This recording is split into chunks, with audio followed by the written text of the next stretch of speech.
Hello my dear students, ಇವತ್ತು ನಾನು linear equation in one variable ಇದು 8th ಸ್ಟ್ಯಾಂಡರ್ಡ್ಗೆ 2.2 ಪ್ರಾಬ್ಲಮ್ಸಲ್ಲಿ ಬರುವಂಥ ಪ್ರಾಬ್ಲಮ್ಸ್ ಮಾಡ್ತಾ ಇದ್ದೀನಿ. Okay, so first problem so as usual same ಒಂದು ನಿಮಿಷ ವೇರಿಯಬಲ್ಸ್ ಎಲ್ಲ ಒಂದು ಸೈಡು, ನಂಬರ್ಸ್ ಎಲ್ಲ ಇನ್ನೊಂದು ಸೈಡಲ್ಲಿ ಶಿಫ್ಟ್ ಮಾಡಬೇಕು. ಸೊ ನಾವು x/2 ಇದೆ, x/2 ಎಲ್ ಎಚ್ ಎಸ್ ಅಲ್ಲಿ ಇಟ್ಕೊಳ್ಳಿ, x/3ನ ಎಲ್ ಎಚ್ ಎಸ್ಗೆ ಹಾಕ್ಕೊಳ್ಳಿ. ಓಕೆನಾ? ಸೊ x/2 ನಾನು ಅದನ್ನು ಎಲ್ ಎಚ್ ಎಸ್ ಅಲ್ಲಿ ಇಟ್ಕೊಂಡಿದ್ದೀನಿ. ಓಕೆ, ಆರ್ ಎಚ್ ಎಸ್ ಅಲ್ಲಿರೋ x/3ನ ನಾನು ಆ ಎಲ್ ಎಚ್ ಎಸ್ಗೆ ಹಾಕ್ಕೊಂಡೆ. ಸೊ ಪ್ಲಸ್ ಇದ್ದಿದ್ದು -x/3 ಆಯಿತು. Is equal to R H S ಅಲ್ಲಿ x/3 ಈ ಕಡೆ ಬಂದರೆ ಆರ್ ಎಚ್ ಎಸ್ ಅಲ್ಲಿ ಉಳಿದಿದ್ದೇನು 1/4. ನೆಕ್ಸ್ಟ್ ಎಲ್ ಎಚ್ ಎಸ್ ಅಲ್ಲಿ ಇರೋ -1/5ನ ಆರ್ ಎಚ್ ಎಸ್ ಶಿಫ್ಟ್ ಮಾಡಿದ್ರೆ +1/5 ಆಗುತ್ತೆ. ಓಕೆ, ಈಗ 2 and 3ಗೆ LCM ಫೈಂಡ್ ಔಟ್ ಮಾಡಬೇಕು. ಸೊ ಯೂಶಲಿ ನೀವೇನು ಮಾಡ್ತೀರಾ, 2, 3 ಅಂತ ಬರ್ಕೊಂಡು ಹಿಂಗೆ ಮಾಡ್ಕೊಂಡು ಹೋಗ್ತೀರಾ. ಸೊ ಸಿ ಹಿಯರ್ ಅದು ಮಾಡೋ ಅವಶ್ಯಕತೆ ಇಲ್ಲ. C 2 and 3 both are prime numbers. 2 ಮತ್ತು 3 ಎರಡೂ ಕೂಡ prime number. Prime number composite number ಅಂದರೆ ಏನು ಅಂತ ಅದಕ್ಕೂ ಒಂದು ಸೆಪ್ರೇಟ್ ವಿಡಿಯೋ ಮಾಡಿದ್ದೀನಿ, ಅದು ನೋಡಿ ನಿಮಗೆ ಅರ್ಥ ಆಗುತ್ತೆ ಪ್ರೈಮ್ ನಂಬರ್ ಅಂದ್ರೆ ಏನು ಅಂತ. ಸೊ 2 ಮತ್ತು 3 ಎರಡೂ ಪ್ರೈಮ್ ನಂಬರ್ ಆಗಿರೋದ್ರಿಂದ ಸೊ ನಾವು ಅದನ್ನ ಡಿವೈಡ್ ಮಾಡಬಹುದು. ಡೈರೆಕ್ಟ್ ಆಗಿ just multiply this 2 numbers. 2 3s ಏನು ಬರುತ್ತೆ, 6 ಬರುತ್ತೆ. So 6 is the LCM. ಓಕೆನಾ? ಸೊ ಆ ಮೆಥಡ್ ಮಾಡೋಕ್ಕಿಂತ ಡೈರೆಕ್ಟ್ ಆಗಿ ನಾವು ಎರಡು ಪ್ರೈಮ್ ನಂಬರ್ ಆಗಿತ್ತು ಅಂತಂದ್ರೆ ನಾವು ಅದನ್ನ ಮಲ್ಟಿಪ್ಲೈ ಮಾಡಿಬಿಟ್ರೆ ನಮಗೆ LCM ಸಿಕ್ಕೋಗುತ್ತೆ. 2 3s 6. So that is the LCM ನಾವು. ಆಮೇಲೆ ಮಾಡಬೇಕು, first fraction into LCM minus second fraction into LCM. So first fraction ಏನು x/2 ಇಂಟು LCM ಏನು 6. ದೆನ್ ಮೈನಸ್ ಇದೆ, ಮೈನಸ್ ಬರೀರಿ, x/3 second fraction into again LCM. ಓಕೆನಾ? Is equal to ನಾವು right ಸೈಡಲ್ಲಿ ಮಾಡೋಣ. ಸೊ ರೈಟ್ ಸೈಡಲ್ಲಿ ನೀವು ಅಬ್ಸರ್ವ್ ಮಾಡಿ, this is not prime number, this is composite number and this is prime number. So ಇದು ಪ್ರೈಮ್ ಕಾಂಪೋಸಿಟ್ ನಂಬರ್, ಇದು prime number. ಎರಡರಲ್ಲಿ ಒಂದು ಕೂಡ ಯಾವ್ದಾದ್ರು ಒಂದು ಪ್ರೈಮ್ ನಂಬರ್ ಆಗಿದ್ರು ಕೂಡ ಫಸ್ಟ್ ಒಂದ್ಸರಿ ಚೆಕ್ ಮಾಡಿ ಯಾವ್ದಾದ್ರು ನಂಬರ್ ಇಂದ ಇನ್ನೊಂದು ನಂಬರ್ ಡಿವೈಡ್ ಆಗುತ್ತಾ ಅಂತ ಚೆಕ್ ಮಾಡಿ. 4 ಇಂದ 5 ಡಿವೈಡ್ ಆಗಲ್ಲ, 5 ಇಂದ 4 ಡಿವೈಡ್ ಆಗಲ್ಲ. ಸೊ ಈ ತರ ಕೇಸಸ್ ಅಲ್ಲೂ ಕೂಡ ಜಸ್ಟ್ ಮಲ್ಟಿಪ್ಲೈ ಮಾಡಿ, ನಂಬರ್ನ ಮಲ್ಟಿಪ್ಲೈ ಮಾಡಿದಾಗ ಏನ್ ಬರುತ್ತೆ ನಂಬರು ಅದೇ LCM. ಓಕೆನಾ? ಸೊ 5 4s ಏನ್ ಬರುತ್ತೆ 20 ಬಂತು. ಓಕೆನಾ? ಅಗೈನ್ 1/4 ಇಂಟು LCM ಪ್ಲಸ್ ಇದೆ, ಪ್ಲಸ್ ಬರೀರಿ. Again second fraction 1/5 into LCM. ಓಕೆನಾ? ನೆಕ್ಸ್ಟ್ ಕ್ಯಾನ್ಸಲ್ ಆಗುತ್ತೆ ನೋಡಿ. 2 1s 2, 2 3s 6, 3 1s 3, 3 2s 6. ಇಲ್ಲೂ ಕೂಡ 4 1s 4, 4 5s 20, 5 1s 5, 5 4s 20. So ಇಲ್ಲೂ ಒಂದಿದೆ, ಇಲ್ಲೂ ಒಂದಿದೆ. ಸೊ ಡಿನಾಮಿನೇಟರ್ ಒಂದಿದೆ, ಸೊ ಲೆಕ್ಕ ತಗೋಬೇಡಿ. Just 3 into x, 3x minus x into 2, 2x divided by ಕೆಳಗಡೆ LCM ಎಷ್ಟು 6 ಇದೆ, 6 ಬರೀರಿ.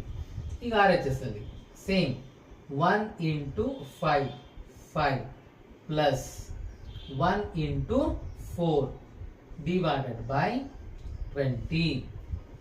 ಓಕೆ, ಇವಾಗ 3x minus 2x, 3 minus 2 ಏನ್ ಬರುತ್ತೆ 1x ಬರುತ್ತೆ. ಸೊ ಬರೀ x ಅಂತ ಬರೀಬಹುದು. Divided by 6. Then 5 plus 4 9 divided by 20. Next ಏನ್ ಮಾಡಬೇಕು, x ಅದನ್ನ ನಾವು ವ್ಯಾಲ್ಯೂ ಕಂಡು ಇಡಬೇಕಿರೋದು. ಸೊ ಅದನ್ನ LHS ಅಲ್ಲಿ ಇಟ್ಕೊಳ್ಳಿ. ಈ 6 ನ ಶಿಫ್ಟ್ ಮಾಡಿ. ಸೊ ನಾನು ಏನ್ ಹೇಳಿದೆ, ಯಾವ ವೇರಿಯಬಲ್ ನ ಫೈಂಡ್ ಔಟ್ ಮಾಡೋಕೆ ಅದೊಂದು ಇರಬೇಕು, ಅದ್ರ ಅಕ್ಕಪಕ್ಕ ಏನು ಇರಂಗಿಲ್ಲ. ಸೊ ಇಲ್ಲಿ ಕೆಳಗೆ ಡಿನಾಮಿನೇಟರ್ ಅಲ್ಲಿ ನಮಗೆ 6 ಇದೆ. ಸೊ ಅದನ್ನ ನಾನು RHS ಶಿಫ್ಟ್ ಮಾಡ್ತೀನಿ. ಮಾಡಿದ್ರೆ ಏನಾಗುತ್ತೆ, this will go to numerator. Okay, so x is equal to 9 into 6 divided by 20. Okay, next 2 3s 6, 2 10s 20. Okay, so ಉಳಿದಿದ್ದೇನು, x is equal to 9 into 3 27 divided by 10 ಇದೆ, 10 ಬರೀತೀರಾ. ಓಕೆ, ಸೊ ಫೈನಲ್ ಆನ್ಸರ್ ಏನ್ ಬರೀಬಹುದು, decimal ಅಲ್ಲಿ ನೀವು ಓದಿರ್ತೀರಾ 27 divided by 10. So shortcut direct ಬರೋದಿಲ್ಲ, shortcut method. So 1 after we have 1 0. So first you write the numerator number 27. Okay, so now if you divide 27 by 10 you will get 2.7. This is the answer. So x is equal to 2.7. So this is the answer for problem 1.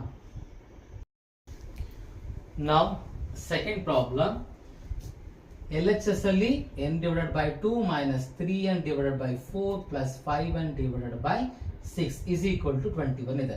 So ಎಲ್ಲ variables ಕೂಡ left side ಅಲ್ಲೇ ಇದೆ. ಓಕೆನಾ, RHS ಅಲ್ಲಿ 21 number separate ಆಗಿದೆ. So ಇದರಲ್ಲಿ ಏನು first shift ಮಾಡೋ ಅವಶ್ಯಕತೆ ಇಲ್ಲ. ಫಸ್ಟ್ ನಾವು ಡಿನಾಮಿನೇಟರ್ ನಂಬರ್ಸ್ಗೆ LCM ಫೈಂಡ್ ಔಟ್ ಮಾಡಬೇಕು. ಸೊ ಸಿ ಆಲ್ ದೀಸ್ ಇದು prime number, composite number. So now we have 3 numbers in the denominator. So first LCM find out ಮಾಡಿ. LCM ಏನು ಬರುತ್ತೆ, 2, 4, 6. So all these 3 numbers we can divide by 2. 2 1s are 2, 2 2s are 4, 2 3s are 6. Again if we continue, again I'll get 2 and 3 only from in the outside. So that multiply these numbers. LCM is equal to 2 into 1 into 2 into 3. ಇದೆಲ್ಲಾನು multiply ಮಾಡಿ ಏನು ಬರುತ್ತೆ, 2 1s are 2, 2 2s are 4, 4 3s are 12. LCM 12 ಬಂತು. ಓಕೆನಾ, so denominator ಅಲ್ಲಿ 12 LCM ಬರೀರಿ. ಈಗೇನು ಮಾಡಬೇಕು, ಒಂದೊಂದು ಫ್ರಾಕ್ಷನ್ಗೂ ಕೂಡ LCM ನ ಮಲ್ಟಿಪ್ಲೈ ಮಾಡಬೇಕು. ಇದಕ್ಕೆ ಮಲ್ಟಿಪ್ಲೈ ಮಾಡಬೇಕು. Okay, so n divided by 2 into LCM is how much, 12. Next ಏನಿದೆ minus, again 3n by 4 into LCM. ಹೋಗಿತ್ತು. Now third fraction plus 5n divided by 6 into LCM. Okay, so ನಮಗೆ RHS ಅಲ್ಲಿ ಏನಿದೆ, 12 ಇದೆ ಅಲ್ವಾ, ಅದು ಇರಲಿ. ನೆಕ್ಸ್ಟ್ ಈಗ ಇದು ಸಿಂಪ್ಲಿಫೈ ಮಾಡೋಣ. 2 1s are 2, 2 6s are 12, 4 1s are 4, 4 3s are 12, 6 1s are 6, 6 2s are 12.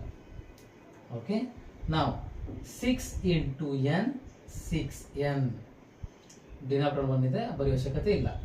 Next minus ಇದೆ, ಮೈನಸ್ ಬರೀರಿ. 3 into 3, 3 3s are 9, so 9n ಆಗುತ್ತೆ. ದೆನ್ ಪ್ಲಸ್ ಇದೆ, ಪ್ಲಸ್ ಬರೀರಿ. 5 into 2, 10n. Okay, so denominator ಎಲ್ಲ 1 ಇದೆ, ಅದು ಬರೆಯೋ ಅವಶ್ಯಕತೆ ಇಲ್ಲ. ಹೋಲ್ ಡಿವೈಡೆಡ್ ಬೈ LCM ಎಷ್ಟಿದೆ, 12 ಇದೆ, ಅದು ಬರುತ್ತೆ. ನೆಕ್ಸ್ಟ್ RHS ಅಲ್ಲಿ ಏನಿದೆ, ಇಸ್ ಈಕ್ವಲ್ ಟು 21 ಇದೆ, ಅದನ್ನ ಬರೀರಿ. ಈಗ ಇವೆರಡನ್ನ ಕ್ರಾಸ್ ಮಲ್ಟಿಪ್ಲಿಕೇಶನ್ ಮಾಡಿ. ಓಕೆ, ಜೊತೆಗೆ ಮೇಲಿರೋ ನಂಬರ್ಸ್ ಸಿಂಪ್ಲಿಫೈ ಮಾಡ್ಕೊಳ್ಳಿ. ಫಸ್ಟ್ ಎಲ್ಲ n ಅಲ್ವಾ, ಎಲ್ಲ ಲೈಕ್ ಟರ್ಮ್ಸ್ ಏನ, ಸೊ n ಟರ್ಮ್ಸ್ ಸಿಂಪ್ಲಿಫೈ ಮಾಡ್ಕೊಳ್ಳಿ. ಏನ್ ಮಾಡಿ, ಫಸ್ಟ್ ಪ್ಲಸ್ ಇರೋದನ್ನ ಆಡ್ ಮಾಡ್ಕೊಳ್ಳಿ. 6 plus 10 ಏನಾಗುತ್ತೆ, 16n. 6 plus 10 16n minus 9n is equal to 21 into 12. ಇದನ್ನ ಕ್ರಾಸ್ ಮಲ್ಟಿಪ್ಲಿಕೇಶನ್ ಮಾಡ್ಕೊಂಡೆ. ಈಗ 16 minus 9 ಏನಾಗುತ್ತೆ, 7n ಆಗುತ್ತೆ. is equal to 21 into 12. 12 ones are 12, 1 carry. 12 twos are 24, 24 plus 1 carry 25. Okay, next ಇವೆರಡರ ಮಧ್ಯೆ ಪ್ರಾಡಕ್ಟ್ ಇದೆ. 7 ಅನ್ನ ರೈಟ್ ಸೈಡ್ ಶಿಫ್ಟ್ ಮಾಡಿದ್ರೆ ಡಿನಾಮಿನೇಟರ್ ಹೋಗುತ್ತೆ. So n is equal to 252 divided by 7. Now divide that. 252. Okay, 7 3s are 21. Okay, subtract this. 5 minus 1 4, 2 minus 2 0. Then take this 2 down. 7 6 are 42. So we got 0. So 7 ones are 7, 7 36 are 252. So n is equal to 36. So we got the answer for second question.